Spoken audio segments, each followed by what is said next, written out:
ফুটবলের ইতিহাসে এমন কিছু নাম আছে যেগুলো কখনো ভুলে যাওয়া যায় না। তাদের মধ্যে অন্যতম ক্রিশ্চিয়ানো রোনালদো। ১৯৮৫ সালের ৫ ফেব্রুয়ারি পর্তুগালের মাদেইরায় জন্ম নেওয়া এক ছোট ছেলের স্বপ্ন দেখেছিল বিশ্বের সেরা ফুটবলার হওয়ার। সেই ছেলেটিই আজ কোটি কোটি মানুষের অনুপ্রেরণা। কঠোর পরিশ্রম, শৃঙ্খলা এবং অদম্য ইচ্ছাশক্তির মাধ্যমে রোনালদো নিজেকে নিয়ে গেছেন সর্বোচ্চ উচ্চতায়। তিনি খেলেছেন ম্যানচেস্টার ইউনাইটেড, রিয়াল ম্যাড্রিদ, জুভেন্টুস এবং আল নাসার এফসির মতো বড় ক্লাবে।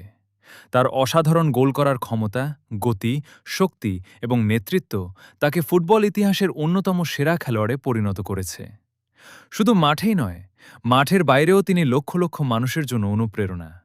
তার বার্তা একটাই: প্রতিভা গুরুত্বপূর্ণ, কিন্তু কঠোর পরিশ্রমই সফলতার চাবিকাঠি।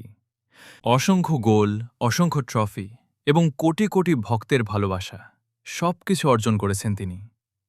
এখন ফুটবল বিশ্ব তাকিয়ে আছে ২০২৬ বিশ্বকাপের দিকে। অনেক ভক্তের বিশ্বাস এটি হতে পারে রোনালদোর শেষ বিশ্বকাপ। তিনি কি আবারও পর্তুগালকে নেতৃত্ব দেবেন?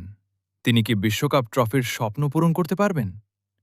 এই প্রশ্নগুলোর উত্তর সময়ই দেবে, কিন্তু একটি বিষয় নিশ্চিত: রোনালদো শুধু একজন ফুটবলার নন, তিনি একটি যুগের নাম।